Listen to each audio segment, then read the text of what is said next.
wengine mimi ni mdogo wenu, wengine mimi ninawaita bibi.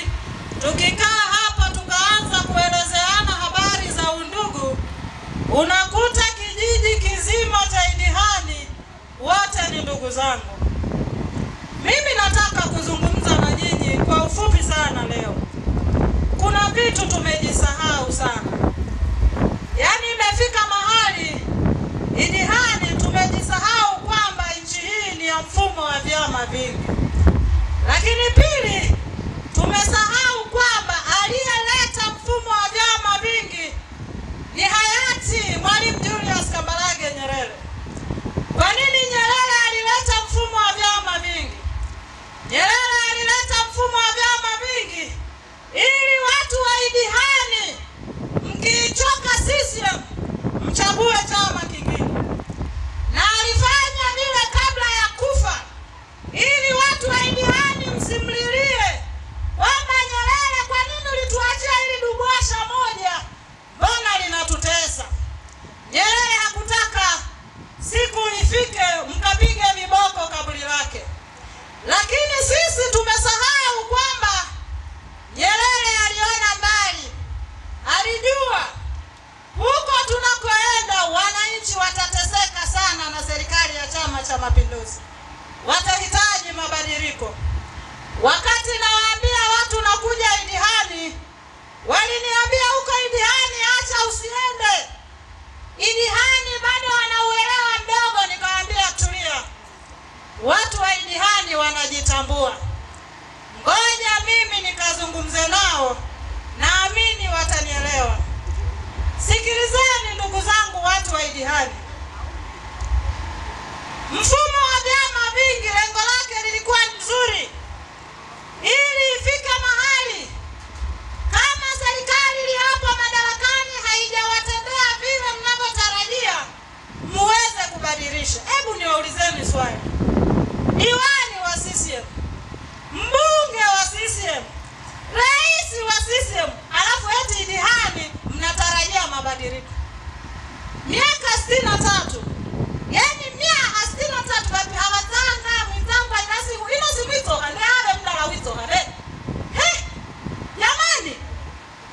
Umkunda kwenye unga ya alamatozi mia haki na tumekuto hile. Nyinyi miaka 63. Yaani umezaliwa, babu yako anatawaliwa na Chama cha Mapinduzi. Amezaa baba yako ametawaliwa na Chama cha Mapinduzi. Leo hii umezaliwa wewe na wewe una watoto wanatawaliwa na Chama cha Mapinduzi. Halafu mnatarajia mabadiliko. Unajua nilikuwa nawaza sasa hivi wanapokuja Idihani watakuwa wanasema hivi. Kwa sababu miaka yote lugha zao ni zile zile. Miaka yote lugha zao ni zile zile. Umeme, maji. Umeme, maji, barabara. Ukiangalia hapa barabara hizi utafikiri watu wa Idihani hawalipi kodi. Ni kijiji ambacho mmesahaulika duniani. Nimeambiwa hata umeme kuna watu mpaka leo hawana umeme. Waliwadanganya umeme 27,000. Nyinyi mlioingiza umeme mmelipa 27,000. Kuingiza umeme ingekuwa 27,000 waliowadanganya, si kila mtu angekuwa nao. Nimeambiwa kuna watu nao hawana maji mpaka leo, miaka 63 ya uhuru. Jamani, sasa hivi haukuwa muda wa kujadili maji na umeme au barabara. Hivi vitu litakiwa viwe vilishakuwepo. Twende kwenye teknolojia nyingine. Kuna kitu hamuelewi. Mkielewa hiki kitu mtaishukia sana serikali iliyopo madarakani. Hivi mnajua kwamba kila unachokinunua unalipa kodi ya 18%. Nyama yangu si mmekula chips hapa? Si mmenunua soda? Vijana si mnakunywa sana bia? Vijana si mnanunua bodaboda? Unajua hiyo bodaboda China inauzwa shilingi ngapi? Au hamjui? Mnafikiri ni Mungu amepanga bei? Hakuna kupangwa bei na Mungu. Bei ya vitu mnavyovinunua inapangwa na serikali ya Chama cha Mapinduzi. Hiyo bodaboda China inauzwa shilingi 300,000. Hebu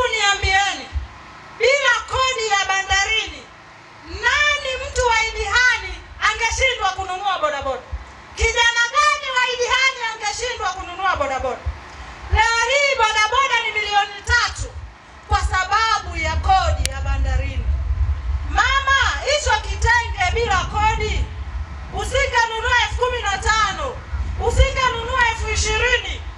Unanunua kitenge 20,000 kwa sababu kuna kodi ndani yake. Hivyo vitenge vinavyosafirishwa kuletwa Idihani vinakatwa kwanza kodi bandarini, 18%. Hiyo soda unayokunywa shilingi 1,000 soda ya kopo, bila kodi unatakiwa ununue shilingi 450.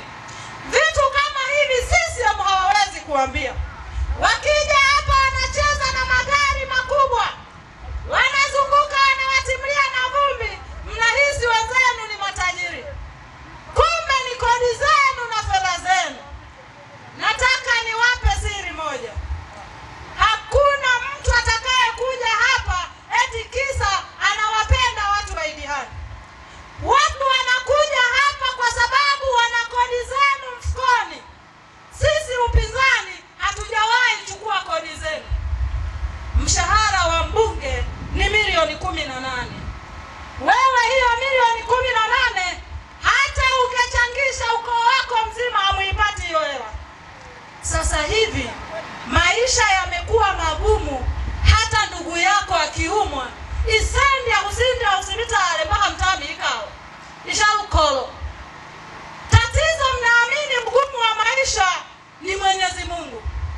Mwenyezi Mungu hahusiki kwenye ugumu wako wa maisha.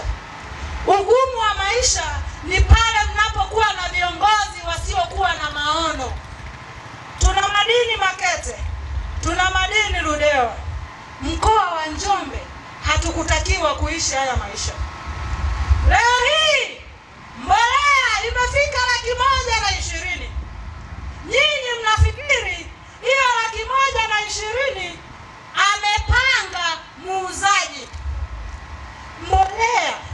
Anayepanga bei ya mbolea ni serikali iliyopo madarakani. Huyu anayeuza mbolea, huyu wakala, anapanga bei akiwa ameshajumlisha na kodi aliyokatwa wakati anazalisha mbolea. Hivi vitu hawawezi kuambia, na mimi hawawezi kunibishia kwa sababu mimi naongea kwenye uhalisia. Mimi naita napiga kwenye mshono. Hivi vitu hawawezi kuambia. Wakija hapa ni kama wanaonea huruma sana, ni kama wanajitolea hivi kwenda kuwasaidia. Milioni 18 mama mshahara kwa mwezi huu mmoja. Kikao ni shilingi 500,000. Kwani akitumia milioni 1 tu kuja kuwasumbua hapa ni hela nyingi kwenye milioni 18? Basi wakifika hapa mnatandika hadi nguo. Yaani mwenda kwa huku lila yuve, umundu wimile wawe wilinda pasole ni wamtoli kula yuve. Ile alihi tutandiki mienda hiki na pa mienda kia ukashani. Jioni hata sabuni ya kuoshea huna. Mtu ambaye inatakiwa aje akiwa anapiga magoti. Leo sisi tunapiga magoti. Ina nyama yangu si mwito halena vanwa. Hamchoki. Vijana mnadanganywa na mipira.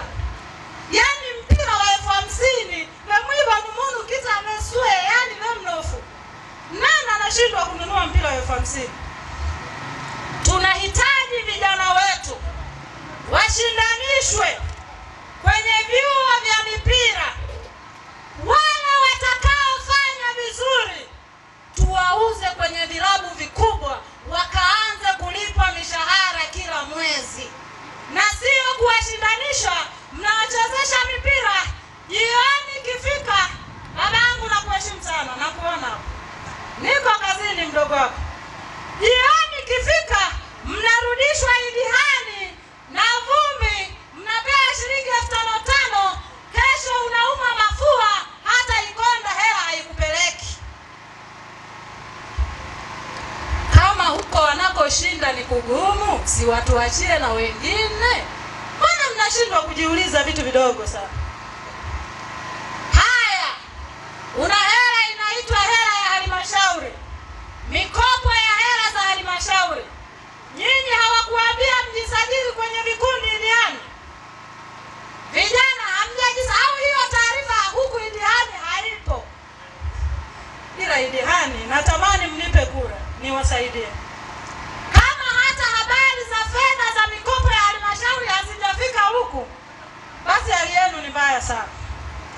Sheria ya fedha inasema kila baada ya miezi mitatu halmashauri itatenga 10% kwa ajili ya wakina mama, vijana, wazee na watu wenye ulemavu. Fedha zile hazina riba. Masharti ni kwamba mnatakiwa mjisajili kwenye vikundi vya watu 5 Mkishajisajili sasa, wanapowazungusha sasa, nyinyi idihani mmekosa mtu anaitwa msemaji. Mmekosa mtu ambaye yeye sio chawa wa serikali. Yeye amesimama na nyinyi asubuhi, mchana, jioni. Kuna vitu mnashindwa kutofautisha.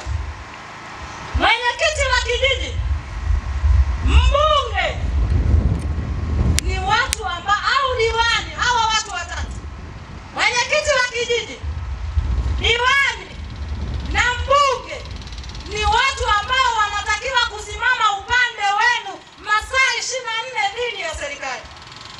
Na ndio maana huwa mnapanga foleni kuja kuwapigia kura. Yaani kwa kifupi, diwani ndio wewe mbele ya serikali. Ila sasa wananchi wanaponyanyasika na serikali, diwani anasimama upande wa serikali, mbunge anasimama upande wa serikali, mwenyekiti anasimama upande wa serikali. Jamani, mtu aliyeletwa hapa kwa niaba ya serikali ni mtendaji wa kijiji, mtendaji wa kata. Naomba mjue kutofautisha hivi vitu.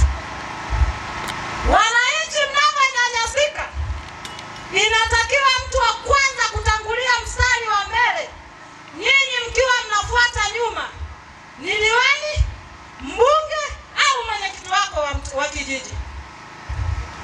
Hangisi wizide alana ishi wana kama matatizo hangina nena babi mlehuseri hai. Viongozi wenu mliowachagua wanasimama upande wa serikali kushughulika na nyinyi. Sijui kama mmenielewa huo utofauti. Diwani ni wewe, mbunge ni wewe. Hainakiwi mbunge aje hapa aitetee serikali. Mbunge anatakiwa ainamie serikali. Wananchi wa idihani hawana umeme, hawana maji, maisha magumu, mbolea gharama, viazi kwa kuuza vipo. Tunahitaji soko idihani. Huyo ndio anatakiwa mbunge aseme hivyo. Angiza na imana katika sheria itike kaka. Hayo wanatakiwa wasemaje watendaji wa vijiji, watendaji wa kata, sio yeye. Sidhani kama wamekuja hapo wakazungumzia habari za mbolea. Mbolea imepanda bei kwa sababu serikali imeongeza kodi kwenye mbolea. Lakini hivi vitu hawezi kuambia. Mnanielewa watu wa idihani? Hawawezi kuambia. Hawawezi kukwambia wewe dereva bodaboda, bodaboda yako hiyo ni gharama kwa sababu ya kodi. Hivyo vitu hawezi kuambia. Tatizo hamjui kwamba hata vocha mnazoingiza kwenye simu mnakatwa kodi. Hamjui kwamba mafuta unayojaza kwenye bodaboda umekatwa kodi. Haujui kwamba hizo bia 10 ulizokunywa umelipa kodi. Siku mkijua, mtakuwa na hasira sana na serikali iliyopo madarakani. Mtadai haki zenu. Nimepita hizi barabara, yani greda sijui toka nilipokuja lini. Alafu na nyinyi mnaitwa mko ndani ya halmashauri ya mji. Halmashauri ya mji maana yake huduma zote za msingi. Hivi huku litakiwa iwe lami. Ndio maana halmashauri ya mji. Leo hii miaka 63 ya uhuru tunatawaliwa na chama kimoja, bado tunaimba maji, umeme, barabara. Na mimi nimegundua kitu. Hii miradi wanaipeleka taratibu ili kila mwaka waitumie kwenye kampeni. Natikiragere simuhaloli levetukange mtu pele hangitumalize. Sikilizeni ndugu zangu, kwa staili mnayoenda nayo msitarajie watoto wenu kuja kuwa viongozi, kwa sababu mnaamini viongozi ni ni watu fulani hivi, ni watu wenye hela. Kwani sasa ndiko wala wakabila au nyama yangu mwili ya huko mwiko na huo? Kodi zenu zipo. Tunayehitaji ni mtu anayeweza kuzifanya kodi zenu zirudi, kuzifanya kodi zenu zije kuleta maendeleo Idihani. Ndicho tunachohitaji. Msije mkafikiri kuna kiongozi anatumia fedha zake kuwasemea watu wa Idihani. Wote wanaokuja hapa mnawalipa kodi, mnawalipa mishahara zinazotokana, fedha zinazotokana na kodi zenu. Mimi ni washauri kitu kimoja. Idihani mtaanza kupata maendeleo siku mkikikataa Chama cha Mapinduzi. Alafu kitu ambacho hamkijui, watu hawapeleki maendeleo sehemu mnayoshinda mnaimba iena iena hata siku moja. Na ndio maana nilipotoka mjini wakasema Idihani wewe achana nao. Idihani bado wanawaambia eti nyinyi Idihani bado uelewa wenu ni mdogo. Wakati mimi naona kuna watu wana smartphone hapa, wanaangalia dunia inaenda wapi, ulimwengu unaenda wapi. Idihani mnatakiwa kutambua kitu kimoja. Fedha za kodi zenu zipo. Tunahitaji mtu wa kuwasemea. Tunahitaji mtu mwenye akili. Bungeni hatupeleki magorofa ya watu, hatupeleki makruza ya watu. Tunapeleka mtu mwenye akili wa kusema Idihani wamelima mahindi kwa kuuza hakupo. Na lingine nimesahau kuambia, nyinyi mnaopanda miti ya mbao, poleni sana. Kodi iliyoongezwa kwenye miti ya mbao, sheria imepitishwa na hawa wabunge wenu wanaokuja mnashinda mnaimba iena mwezi wa 6 mwaka huu. Mbao imeongezwa kodi tena. Ndio maana mfanyabiashara anapokuja kununua msitu kwako ameshapigia hesabu gharama za kodi zote, anazipeleka kwako. Msitu wenye thamani ya milioni 10 atanunua shilingi milioni 5. Msitu wenye thamani ya milioni 50 atanunua milioni 25. Unye mwilanga huilerera ibe ama biki linodena ama biki ebe indebeswe ebe hapo tuzibutukito. Naenda kwa dalali wa kwanza bei hiyo hiyo, naenda kwa dalali wa pili bei hiyo hiyo. Sikilizani, mchawi sio bibi yako wala babu yako.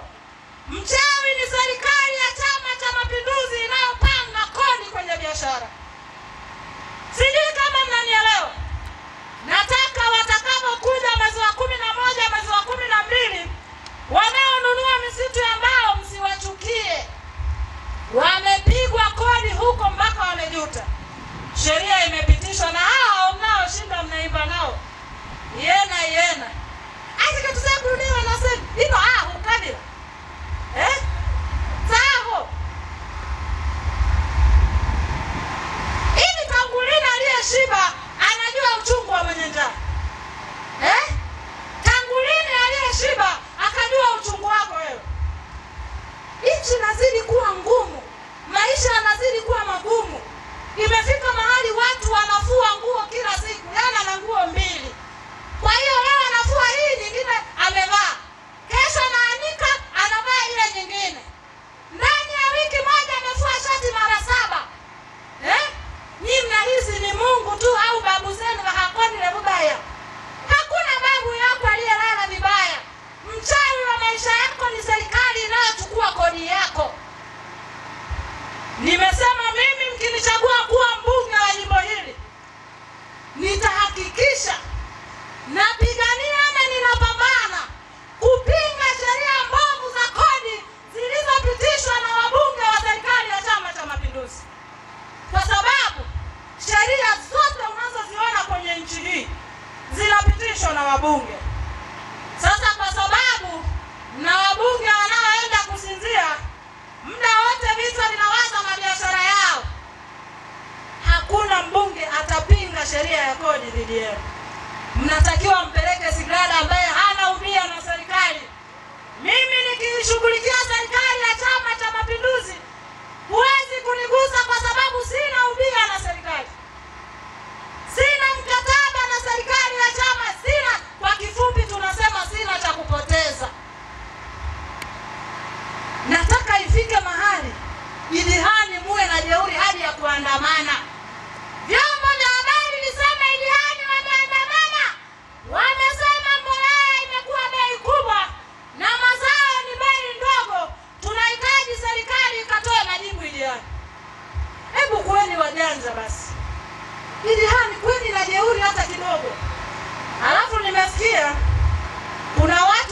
tishia hapa.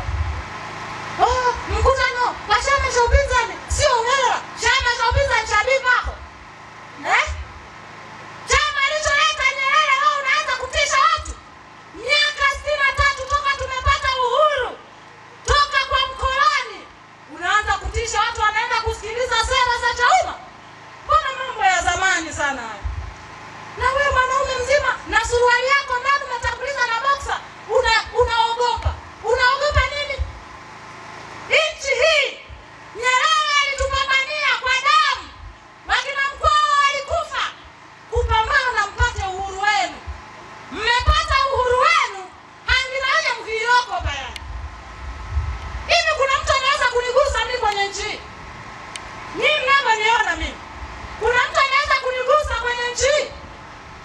Na ndio maana tume huru ya uchaguzi ya taifa, mimi sijapitishwa na wale vitu wa vijiji bwana.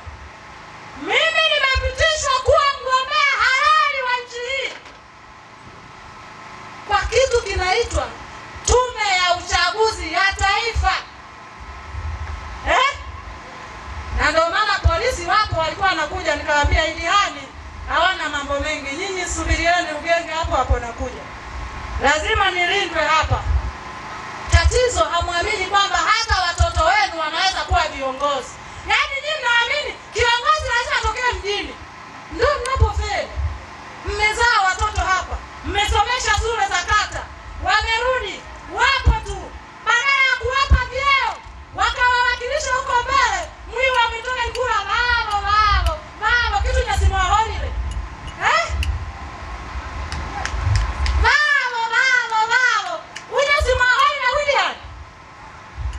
Kwani huyo mtoto wako akiwa kiongozi unafikiri atakuwa anachukua hela za familia? Pesa zipo, na ndio maana na yeye atalipwa mshahara kila mwezi. Uongozi sio lazima utokee ukoo wa kina fulani. Uongozi ni akili ya kuwasemea wananchi mbele ya serikali. Basi asike yuyula miaka 20-15. Mimi kuna kitu sielewi. Au kuna vitu wamewashughulikia kidogo. Kwamba ni akili zetu hizi. Mnaacha watu wanapita bila kupingwa. Yaani hata kutika tutami hika usharu kwa tutu mumanaye suna nasi shindana ila kwa bautalo muihokopa. Basi sisi tukubaliane kwamba hatufai basi kuwa viongozi Idihani. Hala anamuholile yunye, msomesite yunye, nao wamegeuka tena mizigo kwenye familia. Tatizo mnaamini uongozi ni wa watu fulani. Nimesikitika sana Idihani angewahi toa kiongozi hata tukila tutu mumanaye sunaye akajaribu bahati yake. Hamna. Ndio maana amesema Idihani kawa wireruwerewa. Mimi nikasema nitaenda. Nitahubiri injili ya Bwana wetu Yesu Kristo. Atakayeokoka aokoke, ambaye hataokoka. Ndivyo nilivyowajibu. Na mimi sitakata tamaa kwa sababu sijala kodi zenu. Aliwa viniengera na Land Cruiser ndio wanaokula kodi zenu kila mwezi.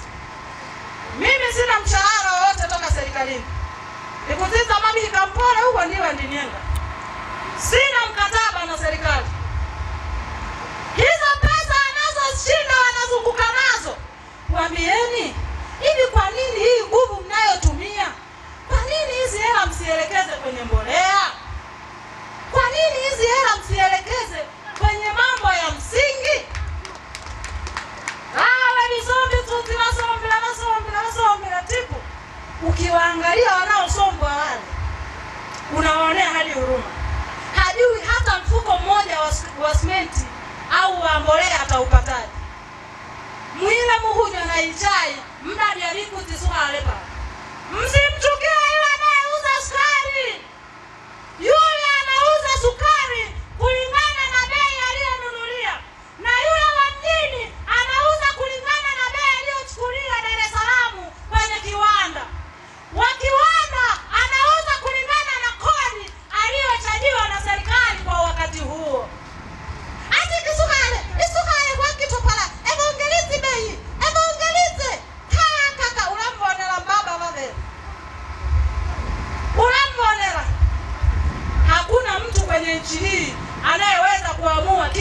shingapi. Kuna mamlaka kamili inayoshughulikia mambo ya bei, na ndio maana hakuna mtu ataibuka leo akauza mfuko wa simenti 40,000 au 20,000. Anauza kulingana na kodi ya wakati huo.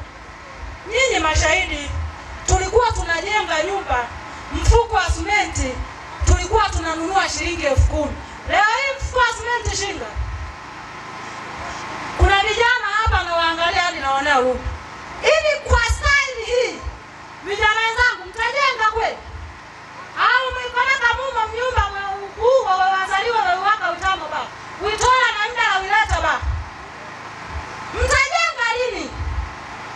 Maisha yanazidi kupanda bei. Vifaa vya ujenzi vinazidi kupanda bei. Simenti, nondo, bati vinazidi kupanda bei.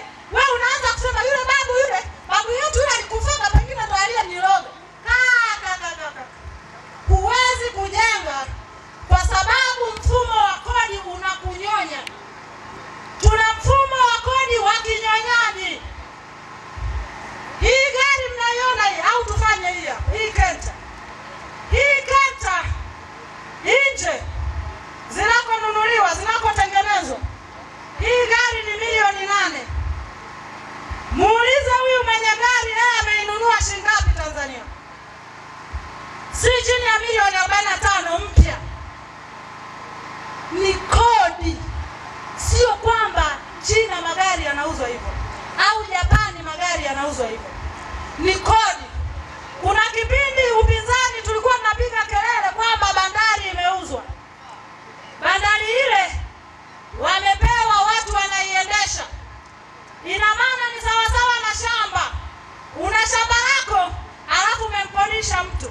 Huyo mtu alipe kwako alafu atafute na faida yake. Ndicho kilichofanyika kwenye bandari yetu. Na ndio maana gari kama hii China ni milioni 8. Japani ni milioni 8. Ikifika bandarini ili ingie Tanzania inapigwa kodi mara 4. Yaani jamani, kila shaufa ina kodi saa zile na ninafyamka ati huo kodi. Kwa kifupi, mmenielewa? Kwa kifupi, kila ulichonacho sasa hivi hapa ulipo umelipa kodi ya 18%. Vitu kama hivi hawawezi kwenda kuwaambia kwa sababu wanajua mkijua kwamba wanawanyonya kupitia kodi mtawachukia na mtawakosoa kila siku. Mimi niwaombe watu wanaitwa mabalozi. Mabalozi nyinyi ni baba zangu, ni mama zangu.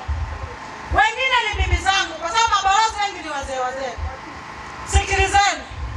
Sidhani kama wewe balozi unanunua mbolea 20,000. Sidhani kama wewe balozi una maisha mazuri kiasi kwamba uisaidie sisi ya kuiba kura. Sidhani. Kwa sababu wanaotumikana kuiba kura ni mabalozi. Tunapopigika na maisha na wao wanapigika vile vile. Tunapopambana na mbolea, tunapambana na maji na wao wanapambana vile vile.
uinjilishaji, tunapeleka neno, wao watachanganua.